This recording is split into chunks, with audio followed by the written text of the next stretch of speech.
My name is Wendy Fortino, and I have been competing in bodybuilding for about 15 years now. I started back in 2008, so I guess maybe that's 16 years. But I've been an athlete my whole life. I was a gymnast, a track athlete, and I stumbled in the sport when I got hurt in 2008 when I was training for the Olympic trials in track. And once I started competing in bodybuilding, it was like I just never looked back. I just kind of went down that path. I do a lot of things outside of bodybuilding. I'm really passionate about my career in media. I do media for OlympiaTV. I do for the brand Wolfpack.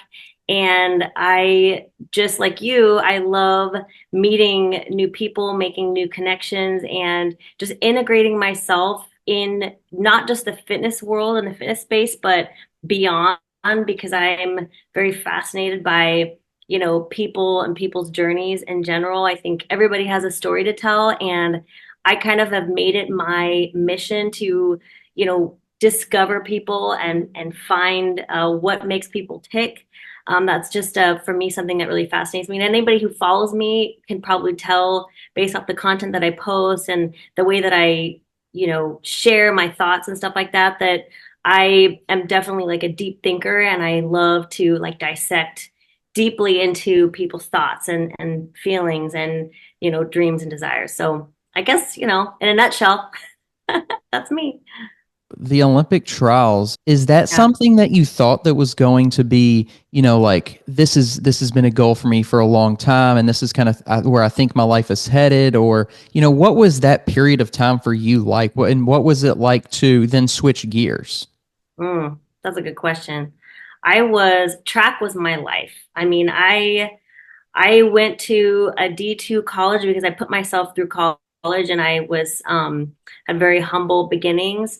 But after I finished my undergraduate degree, I went to grad school at Cal Poly in San Luis Obispo, and I started running professionally for a team called A6 Aggies.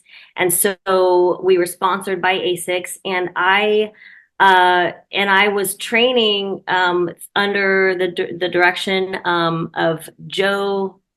I forget his last name, but he was the coach of that team. And while I was going to grad school, I was training, competing professionally for this team.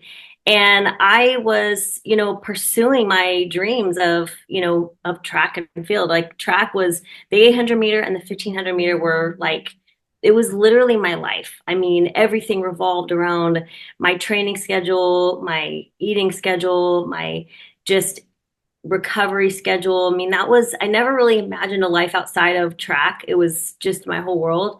So I remember after I finished grad school, and I had moved to the Bay Area from Cal Poly.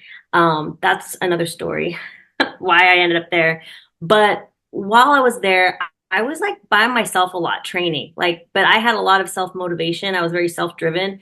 And I remember I had met my now husband, and he and I had been, we had been dating for like a month, and he was a bodybuilder, which I didn't know anything about that world. I wasn't really like involved in that world. It was kind of so foreign to me. And so he actually, when we first started dating, he came to some of my track meets and he supported me. But just like a couple, because I mean, we had only been dating for a short period of time. But I remember he was a personal trainer at a personal training studio with like a bunch of other bodybuilders. And I had like a pain on my foot, which was pretty common in track, like you're always, dancing that fine line. When you train hard enough to where you're like about to get injured, that's usually when you're at your best. You're like pushing the envelope, training in your spikes, like just testing that envelope hardcore when you're at that elite level. And so I was always had aches and pains, shin splints, whatever. I had already gotten like a few stress fractures in my career, but I had this nagging pain in my foot and it was bothering me. And I remember it was like a month and a half or 2 months before the Olympic trials. And I was like so focused, but I went and got an x-ray on it to see what the heck was going on with my foot. And I remember they told me that I had a stress fracture in my foot. And I mean, it was like my whole world just was completely crumbled because at the time I felt like I was old, like too old to, focus on another Olympics like 4 years later. And I'm like, oh my God, my whole like career, everything's over. Like, what am I gonna do next? And I remember I called, well, he was my boyfriend at the time. I called my boyfriend, who's now my husband, and I told him what happened. And he goes, just come to the gym, let me put you through a workout, get your mind off of everything. And I was like, oh my gosh. So I went to the gym and I remember meeting like all the other trainers. And it was at the time in 2008, bodybuilding was not like this huge thing that it is now. There was no social media, there was no like Instagram or anything like that. It was like small little pockets of like different areas where people would train and compete in bodybuilding, and then the whole rest of the world would be like, what the heck are you doing? So at that time bodybuilding was not really this like huge thing it is now, right? And everyone was like into it in this gym, and I'm like, what is, like, this is such a different world, what is going on here? And I was already in really good shape. I've always been an athlete. I've never really gone to extremes with my body. Even to this point I just never have. And I remember all the bodybuilders were like, you got to put her in a show. Like, she could go on stage tomorrow, just put her in. So I thought this could be a fun way to get my mind to stop focusing on track. So I was planning on going back to track when my foot was healed, but I just decided to get ready for a show for fun, just for the heck of it. And I did. And I think it was like 6 weeks later, I competed in figure and I won the overall in the show. And I thought, oh my gosh, this is my thing, I think. And then when my foot healed, I trained my gymnastic skills and I did fitness. So I did fitness and figure when I first started. And then I just kind of stuck to figure because my body was so beat up at that time, at that point. So, but yeah, I mean, that's pretty much, track was my world. And I'm one of those people, if I'm doing something, I'm obsessed with it. So when I was doing track, that was my world. But then when I switched over and I started doing bodybuilding, now all of a sudden I was able to close that other door because now I'm focused on something completely else, totally obsessed with whatever it is that I'm doing. I'm just hyper focused on it. You said you hopped in this show for fun. Hmm. I think a lot of people, when they hear, especially if they have any experience in bodybuilding, when they hear prep, I mean, of course, the enjoyment of the process and all those things, right? But I think there's a certain level of times when they probably don't think it's too fun. Did you have that Right. experience at all in that first prep, or was it just so, maybe condensed that you didn't experience that as much? Hey, weight room listeners, looking to transform your fitness coaching business? Let me introduce you to Trainer Revenue Multiplier. With values like integrity, passion, and growth, they provide unparalleled training for fitness coaches like you. Whether you're just starting out or an experienced coach, TRM's got a package tailored for your growth. Jumpstart your journey with the Silver package or elevate your game with the Gold. And for those who truly want to redefine success, Platinum's your next step. Don't just train, thrive with TRM. Check them out using the link in the show notes. That's another really good question because I think the first time I did it, it was for fun. I was already in great shape. I honestly didn't really take the diet too seriously. I mean, I've been like lean my whole life. I've been muscular my whole life. I mean, it wasn't for me at that level, it wasn't like huge strain on my body, to be honest. I didn't have like a huge transformation to get to that show.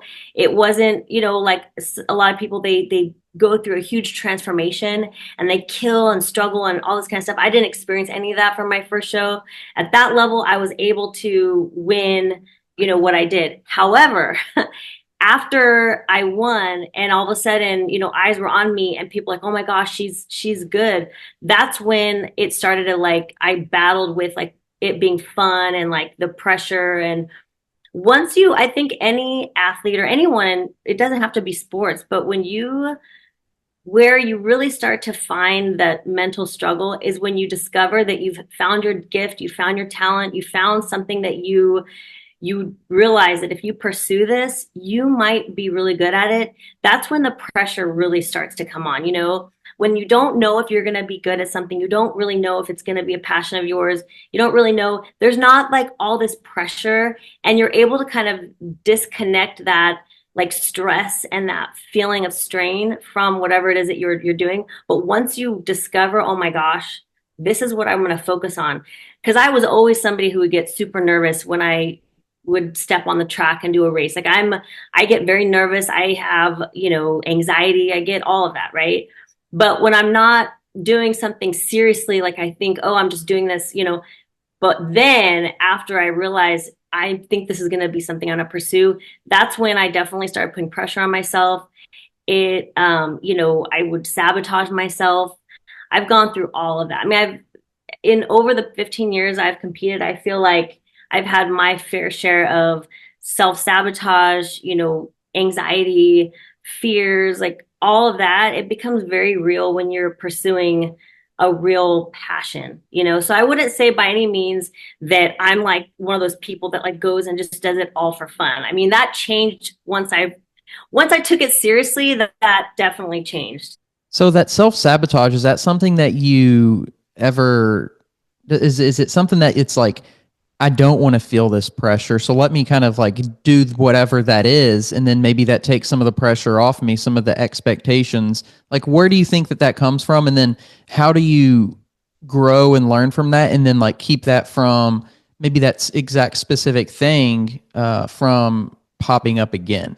I wish I knew. I wish I knew because I think self-sabotage is a subconscious devil that takes over us. I think we don't I don't think any of us totally know where that self-sabotage comes from. I think we all wish we could figure it out and figure out how to overcome it. It's an ongoing battle in life. I don't think I don't I've kind of succumbed to the idea that I don't think I'm ever going to figure it out. I don't think I'm ever going to figure out how to battle self-sabotage and win. I think it's something that I'm going to have to continue to for every level there's another devil. And if you're challenging yourself in your life, you should always be faced with that. Like if you get to a point where you're not self-sabotaging yourself, or you're not struggling with that, you're not dealing with fear or a little bit of anxiety, you've probably made yourself too comfortable and you're not giving yourself more challenges, right? But I continue to find that it's always there and I'm never figuring it out. I'm always on this ongoing journey. And I think the best gift for myself is to realize that I'm never going to figure it out. I have to constantly battle it and come up with strategies to, become strong enough to where I can be like a little bit better than whatever it is that's sabotaging me. But the self-sabotage, just to give you an example, because I know that sounds like such a loose thing that we're throwing around. Like, what does that even look like, right? I think that self-sabotage is like, for example, if I'm like going into a show and there's a lot of pressure on me and like I know that I have to win the show, let's say it's my last chance to qualify for that year's Olympia and oh my gosh, I have to win the show. And there's going to be like 30 other women that are fighting for that number one spot, but like I have to win it. Like what, it's like that's where, all of a sudden you start freaking out, right? And maybe you slip up on your diet or you're frozen in the middle of your workout when you're in the gym when you should be like super focused. You're without being able to fully control yourself, you're kind of sabotaging yourself and you have to fight that so that you stay focused and you keep your head in the game because that's where people gain those inches on you. Yeah, is that something that you find that you can look back and kind of the same thing would appear in your previous, track and field, or, is that something that pops up more in sports to where it's more subjective more, do you think? Or, I mean, because there's such a big difference between like track when it's down to, milliseconds, right? It's like, okay, we know this person is first because they scored or they ran this fast in this amount of time. So it's kind of like, I guess you can definitely still The do that, but source of it. it's more yeah, like down to different variables, different factors in a subjective way more than an objective way. Right. Well, we're talking about two different things, right? Because we're talking about the results, they're the objective of what you're participating in, right? You have the subjective sport where, there's a certain series of variables that, are, affecting your anxiety and your nerves and things like that. And then you're talking about a, very, quantitative very conclusive sport where, you see who crosses the finish line first and that's who wins. But there's the second part to that. So that's one part, is like the difference in like the objectives, right? The qualitative and the quantitative variables. But then you're also thinking about like the lead up to that moment where you actually like either step on stage or you step on the line to go to a race, whether it's a performance sport or an aesthetic sport or whatever. Like in both of those scenarios, there is like a certain degree of anxiety that happens going into the whole lead up. I used to think that in bodybuilding, like because all the work was done, when I first started, I remember thinking, oh my gosh, I'm finally doing a sport where like all the work is already done. I don't have to be nervous because like the day of the show, I've already created my physique. I don't have to worry, right? Obviously, as I got to higher levels in bodybuilding, that became not true. I found other things to make me nervous. But in track, it's like you can stress yourself out to the point where you step on that line and so much of your energy has been exhausted just from being nervous that it can affect your performance just because you have exerted so much energy just being nervous and just being anxious, because that takes so much out of you. So that is something that would affect me. And I think it definitely affects your times and affects your performance. And you have to figure out how to overcome that, because if you allow the nerves and anxiety to eat you up to the point where you're not able to perform as well, that's a huge thing to have to overcome. I mean, mentally working on that is so important as a performance-based athlete. It's something I think a lot of people, especially as you get to higher levels, have to deal with. I don't actually, at the level that I've competed at, and I've competed at the highest levels in everything that I've done, I've never met anyone who hasn't had to figure out how to overcome that mental, struggle is so real. And if it's not, you're probably not performing at the highest level that you possibly can perform. If you're performing at your highest level, you're going to experience the fears and the doubts and the anxiety and the self turmoil. It comes with a territory, right?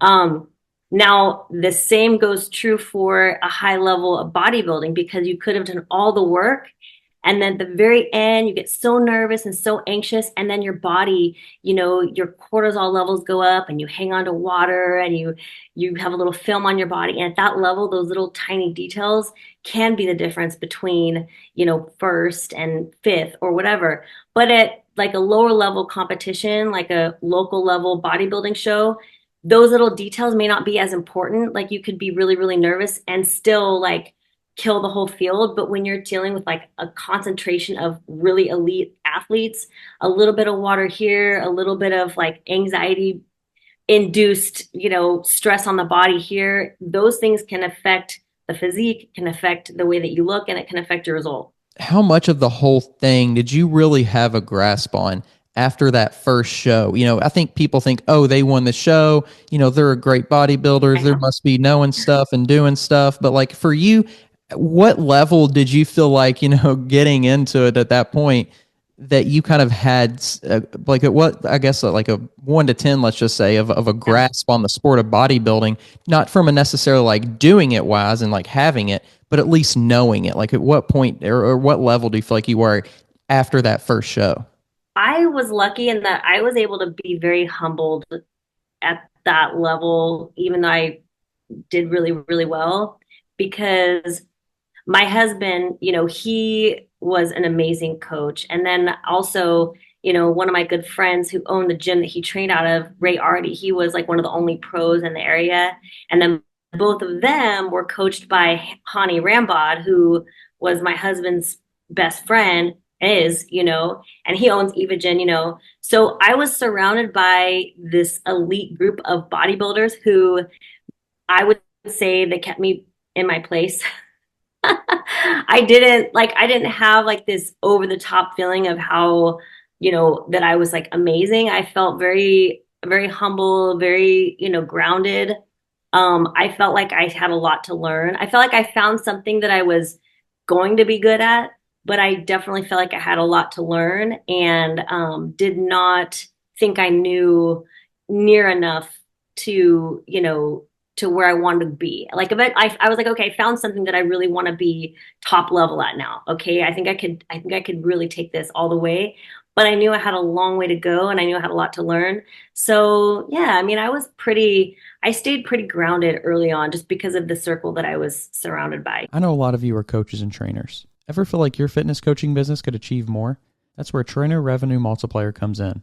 They're not just about training, they're about transforming your passion into profit. Dive deep into value-driven coaching with TRM's unique approach, ensuring you stay true to your integrity while driving growth. From beginners to seasoned pros, they've got a package tailored just for you. So whether you're aiming to turn part-time into full-time or multiply your revenue, TRM's got your back. Check them out at trainerrevenuemultiplier.com. So looking at like, okay, I'm starting this new kind of journey in this new sport, and I have early success, but I know I have, a long way to go. I'm going to have great support around me and great knowledge around me. Was there any feeling of like, oh man, like how long is this going to take? Because you kind of mentioned like your Olympic, and it's like, okay, I missed this one. Do I have 4 more years? How much was that a thought for you in the sport early on, thinking, kind of having that traditional, like more traditional sports mindset of, okay, if I don't have it by this age, then I'm pretty much out of, my prime or whatever you want to call it. Whereas in bodybuilding, it's a little bit different. But did you have that fear at all of like, I got to get it quick, I got to get it now, or else, I don't know if I'm going to be able to get it? Of course. I think I learned a lot about myself too, which I'm really proud of because I won the overall title in the first 4 shows that I competed in. I thought I was going to be one of those people who got my pro card on my first try because I won. And I was, like I said, I was kept grounded and humbled. So I kept competing in local level shows, regional shows before going to nationals until I felt like I was ready to go to nationals. And I won the overall like 4 times in a row. And I'm like, I'm ready to go get my pro card. And I felt so ready to get my pro card. I felt like it was definitely going to happen. And I remember my first national contest was in 2009. And I remember I got like 6th place. Like I was like right outside the top 5. And I was really, I won't say I was really upset, but I really felt like, oh my gosh, like this just isn't in the cards for me. I thought I was like, but I pull myself together and I'm like, no. It made me realize that I'm glad that it wasn't so easy for me because I felt like now I'm like, this is a serious sport. It's not easy for me, which I liked. And I realized I was proud of myself for realizing that I wanted to do it more now that it was going to be harder, right? It was like I was taking it more seriously because it wasn't so easy anymore. And so then I competed in another national show. And I remember my second national show, I got 4th. And then I was bummed, but I remember being happy because I got top 5. And after getting 6th, top 5 now felt like an accomplishment, right? I was like moving up.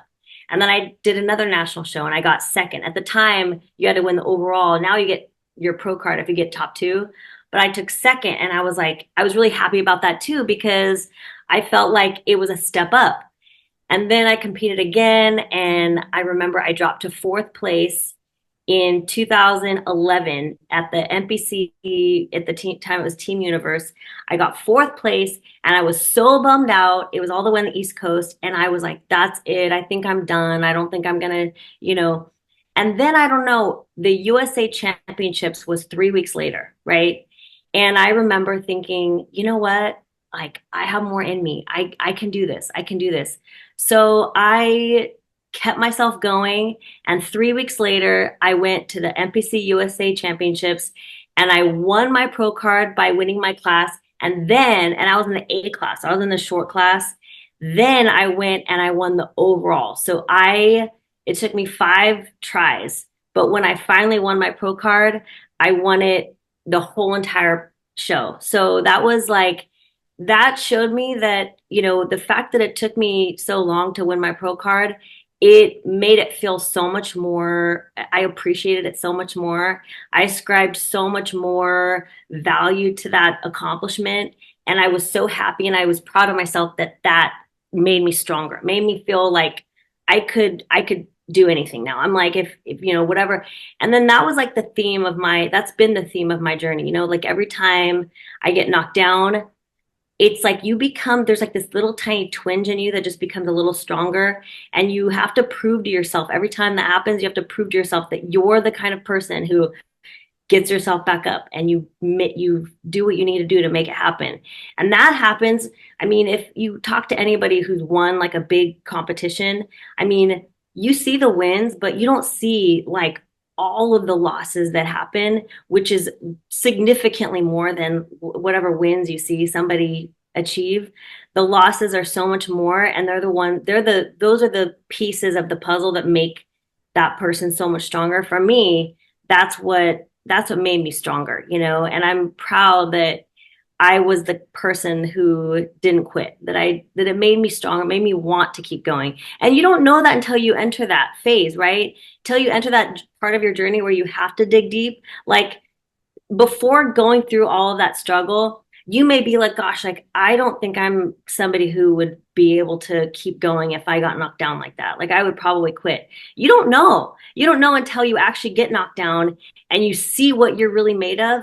Then you go, wow, like I really am made of this. I really am somebody who makes it happen. And you don't know that till you have to be faced with that. Did you feel like in that time span of, whether it be even just the five national shows or the whole thing combined, did you feel like you were there? Did you feel like, okay, I am a part of this club now? Like even not being a part, like, okay, I am a bodybuilder. I'm doing the work. I'm putting it in day by day. Or did it take turning pro for you to feel like more part of that club? Or, really at what point, I guess, did you start to feel and then really, really kind of claim that title of a bodybuilder?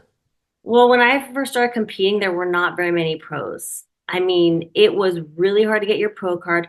It's not that it's not hard to get it now. It's just that there were so many less people competing. And like, if you knew a pro, that was very rare, right? Like now, because there's so many divisions and there's so many people competing, like there's a lot more pros.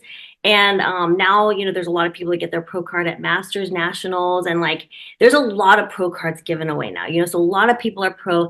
And that is not necessarily something that like separates a good amateur from a pro. Like there's like the lines are kind of blurry.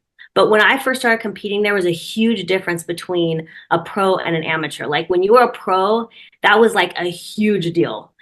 And I don't mean to, I'm not taking away, but to be honest, it really was a bigger deal when I first started competing to be a pro than it is now. It just was. It was like a whole different ball game, right?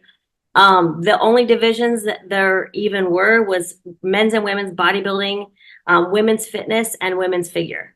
Those are the only divisions that even existed, right? So, I mean, and then you had to win the overall in a national show to get your pro card. And there was just not many people, right? So I think I definitely felt very legit as somebody who had won the overall at a regional show. Like if you won the overall, you called yourself like Miss California. You called yourself Miss San Francisco.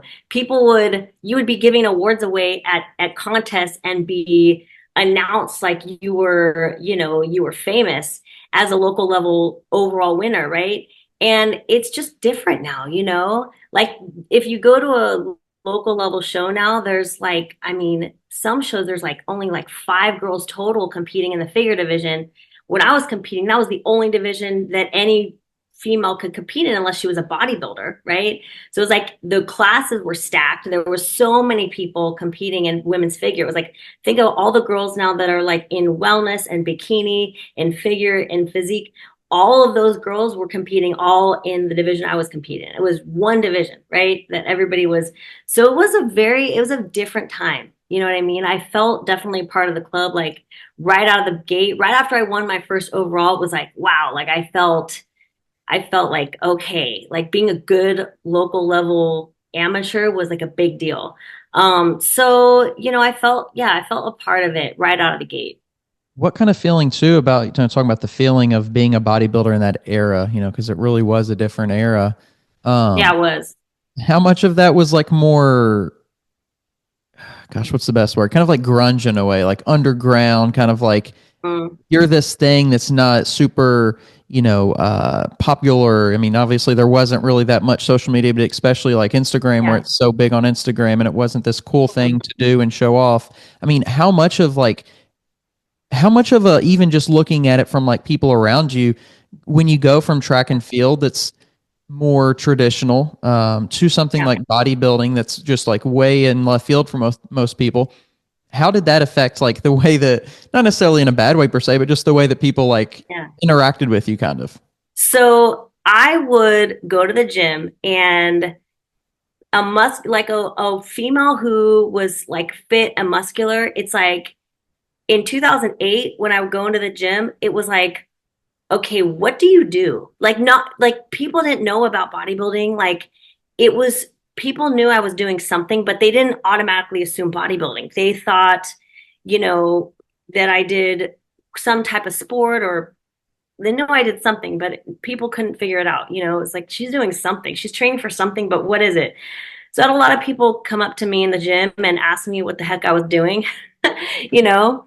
And especially when I got leaner for the show and like you started seeing like my shoulders kind of like carve in a little bit, people are like, what is going on? So it's crazy because then I think it was like 2012, 2013, and like Instagram kind of started booming around that time. 11, 12, 13, like when people started kind of entering the Instagram world. That's when it was like all of a sudden, all kinds of people started competing and sharing like this thing called selfies. Like, I'm like, who does selfies? And I was like, what is a selfie?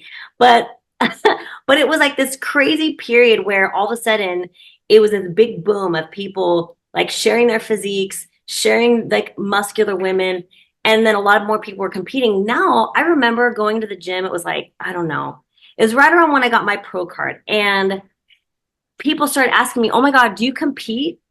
And that was like a thing now. All of a sudden, like people started catching on that like bodybuilding is a thing that people do if they look muscular. And now, fast forward to today, oh my gosh, you go to the gym, and I mean, every other person is like is working on a show, knows somebody who competed, has a cousin, has a brother, is getting ready for their show. I mean, I think almost everybody that is like in shape is training for something. Like it's a totally different world. So yeah, it was way different back then. Was it weird for you at all to then start to get that recognition and to be this person that people maybe, because it was becoming more popular, that maybe started to look up to more in the gym because you're a pro and people know this and all these different things? Did it change at all for you? Not necessarily in like the work that you put in or any of that, but just like the perception at all? It did because I feel like before the like Instagram social media era, there was a major bottleneck. Like you had to be a chosen one and be seen by the right people, meet the right place at the right time, and be the one that was picked to be like on the cover of a magazine. And all of a sudden, you had control over your own agency, and there was no bottleneck.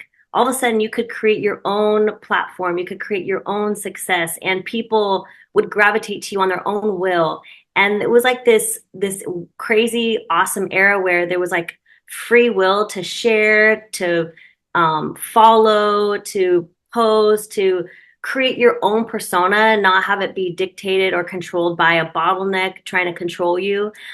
Being the version of fitness that you're told that you're supposed to be. All of a sudden, it was a cool time where you could be who you want to be. And I think it was really cool that I got to be a part of that and like see the evolution of that for sure. And I loved that I was able to like control my own success and having people like going to a show and having people come up to me and like know who I was or say that they were following me. It was really cool because I remember feeling like, wow, like I'm really making an impact. I mean, women are really motivated by me. This is really, really cool.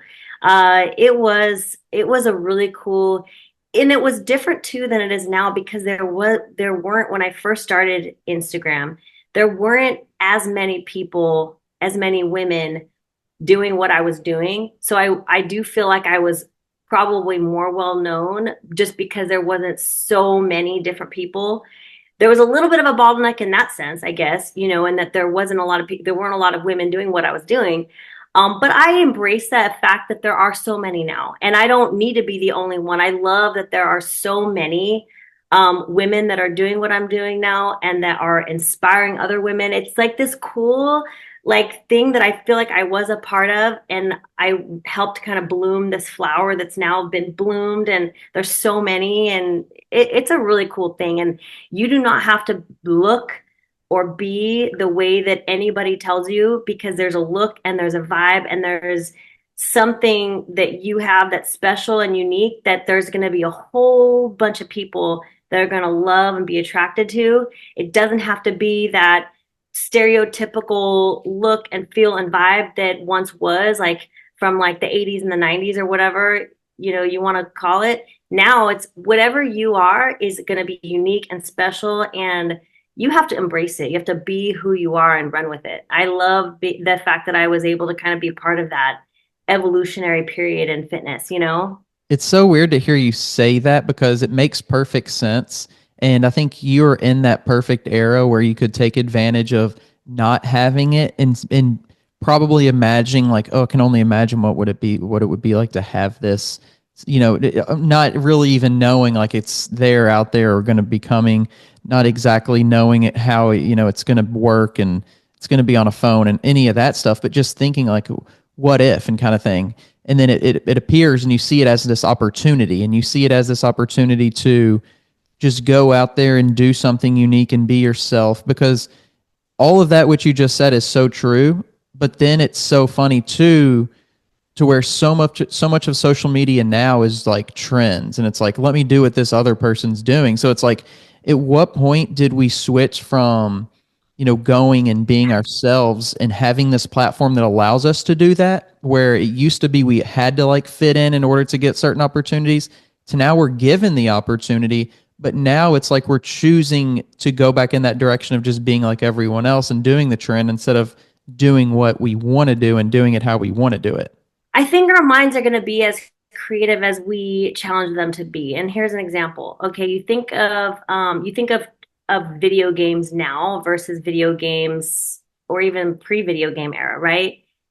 I think that a child's mind is going to be less creative when presented with so much of the creativity already mapped out for the child, right? If you go into a video game where it's like so many things going on, and you're in this like world that's already been pre-created for you, you're reclusing your ability to use all the creative synapses in your mind to create this world that's already been created for you, right?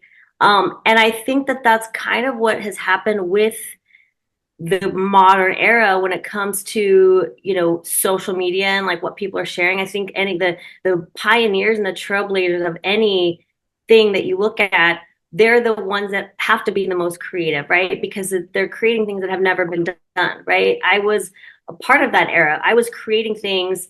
I was learning. I remember I laugh with my husband because I remember, you know, learning iMovie for the first time, and I was doing all the crazy transitions and all of this, and everybody, when I would post a video, people were like, oh my god, like that's so good, how did you?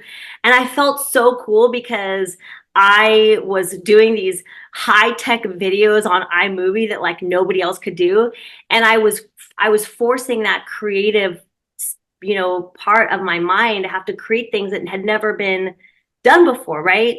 And I mean, you should see some of my videos. They're kind of funny, like every transition under the sun and every single like thing.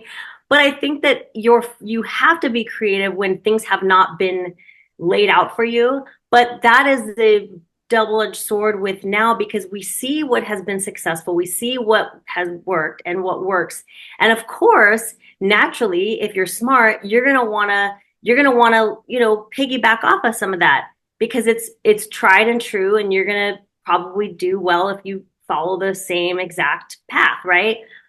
Unfortunately, that does kind of prevent some of us from being as creative as we otherwise would. And I think that human nature is just that way, you know? Unfortunately, when we have things so mapped out for us, it is difficult to tap in. So you have to go out of your way to really challenge yourself to think of new things and to be creative and think of things that haven't been done before.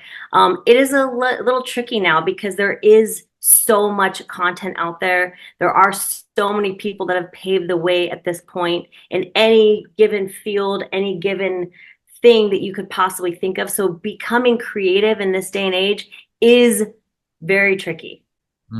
Yeah, and then you throw in artificial intelligence, and then that becomes creativity for people a lot of times. So it's so tricky. It's really hard. Bingo. It's it's Yeah. it's a it's a weird Yeah. kind of world that we live in Well, when we outsource creativity. well, we have artificial intelligence and then we also have machine learning, which are not the same thing as each other, right? I mean, artificial intelligence is information that a human can input into a program. But machine learning is where it gets really scary because that's the part where the machine is now getting creative for us. That's the scary part. How do you facilitate creativity in things like social media, like your other media projects, like bodybuilding, even after you've been doing it for this Mhm. long? Where do you find that creativity, and how do you, is it a state of mind that you have to get in? Is it something that comes to you while you're, taking a walk, or where do you gain that? Yeah, that's a really good question. It's an ongoing mental battle. I try to challenge myself to think outside the box, you know. When you're collecting information from multiple different sources, sometimes, like an idea will spark. And similar to you, you said this is you've done like 450 episodes. Well, every person has a different story to tell, and every person has something unique going on in his or her life that makes them unique and makes your mind maybe trigger in a way like things that you and I have talked about have probably caused you to think about the world in a different way in some of the things that we've even talked about. So people really help to inspire creativity, right? So when I bring on like a different guest, or when I think about like what kind of guest I'm going to bring on, sometimes that dictates the topic that I'm even going to talk about, right? Like what does this person specialize in? What's going on in this person's life? I had a Lee Priest on, and I just like I knew I wanted to have him on as a guest. I've interviewed him, multiple times, but I remember I wanted to talk to him, and I'm like, what are we going to talk about? And then, he has a documentary coming out, and I'm like, we're going to talk about his documentary. And that became our topic of conversation and talking about what the documentary was about. So it's like you have all these unique, different people that you're bringing into your world and into your space. And people really, for me, spark that creativity. I don't think anybody can really generate like full-fledged, creativity just from their soul. I mean, you have to kind of see what is out there and let it inspire you, you know? hmm Yeah, that's an interesting point too. In a world to where connection is something that is somewhat limited, especially in person connection. Real connection, if you want to call it that. I mean, we have a certain level of connection right here via the internet, but when I have guests on that I talk to in person, it's even an elevated level of that conversation for some reason. I don't know if there's brain waves that get passed between us or something, but it's really interesting. Um, The brain waves are just like traveling. Exactly. That's what it feels like. But, talking about getting to have conversations and interviewing people that are, just legends really of humanity more than even just in sport of bodybuilding, really. I really believe that people that are successful will be successful in anything that they do because they learn how to do it, and they know what success is. But kind of on the same note of what I was just saying about connection kind of being a limited resource in today's world, so are real conversations. And sometimes it's hard to talk to people unless it's that let's sit down and have this conversation. Let's schedule it out. Let's put it in your calendar for this day, for this amount of time. And so do you feel like you almost get to, because you have that platform, and be a part of that platform, that you get to connect with people in a way that is almost a fading part of our, communication realm? Absolutely. It's one of that's probably one of the most amazing things about what I do. And you too. I mean, you probably feel the same way. It is a lost art. Just sitting down and having a conversation with somebody and just, shooting the shit, just talking about life. Sometimes that's what the conversation ends up becoming because I'm one of those people, I don't ever go in to an interview, even if it's a formal interview, because I do a lot of different types of interviews. I do like documentary style interviews where I'm sitting down. I never have a preset list of questions for somebody. And the reason why is because I feel like it keeps you from going down amazing roads that you discover on your journey of talking to somebody. I do a lot of research on the person I'm going to talk to. I find out as much as I possibly can about that person so that I know whatever road we go down, I'm very well versed in it and I know about that person and that road. But I think there is a beauty in allowing like the self-discovery process to happen naturally, and guiding it, but not dictating it. And so that is it. Sometimes it does become a very casual feeling conversation, even if it is a formal interview, because there are just magical things that you find out when you allow a conversation to just happen. And that is a lost art. I think people probably had that a lot more before phones and social media and all this technology that we're riddled with now. I do feel like there was probably a lot more of those amazing conversations back in the day. Right? I mean, so we're like right now, like we had a schedule, we had to kind of force it to happen, but this is this is awesome, just being able to sit down and have a conversation with somebody else who's like somewhat like-minded is an awesome thing. So, funny story really fast. I was watching, I don't remember who posted it, but somebody posted like the Olympia from like 1998 or something like that. And I remember I was watching this video. I think maybe Lee Priest posted this, but it was like the 1998 Mr. Olympia, and you're looking at the room, like the what do you call it? The room before you get into the audience. Was that holding room the of the expo, like the expo where you see people yeah. mingling and and everything like that. So you see all these people and nobody has a phone. Everybody's heads are up. People are having side conversations, and it is very interesting and it's very fascinating because you're just like that time will never happen again. Like everybody was in the moment, like just in the moment, having like conversations, enjoying their moment, didn't not focused on, oh my God, I got to capture this, or I got to share this. But we all kind of have to be there now because you don't want to fall behind. You want to share so that you don't get behind. But back then, because nobody had access to it, everybody was in the moment. Everybody was existing. And man, like how crazy is that? That we're just never gonna be there again. You know what I mean? I remember one time the Instagram went down for like a whole day. I was celebrating because I was like, nobody has access to it. Yes, like I'm not gonna fall behind, and I get to like everyone gets to be in the same boat. I was like, man, if that could Thanks so much for coming on. We could certainly go on and on about so many different I topics and know. categories and things. I'll let you get to your workout. I'm sure it's going to be a good one, but I really do Yes, appreciate you coming on the podcast. of course, of course. Yeah. Thank you for having me. I had a great time talking to you, and I hope that you got like a good episode here because it was fun. I'm sure people know where to find you by now, but if you want to share anything, and then you can go ahead and do that. You can find, well, my Instagram is at Wendy Fortino, and that's WendyFortino. I have to say that because people have put 14-0 before. That's really funny. um, I do I do my I do media for OlympiaTV, and my other social media that I'm a part of is FemFlex Friday. So at FemFlex Friday. Also, my business with my husband is Cyber Body Shop. So at Cyber Body Shop. Also cyberbodyshop.com.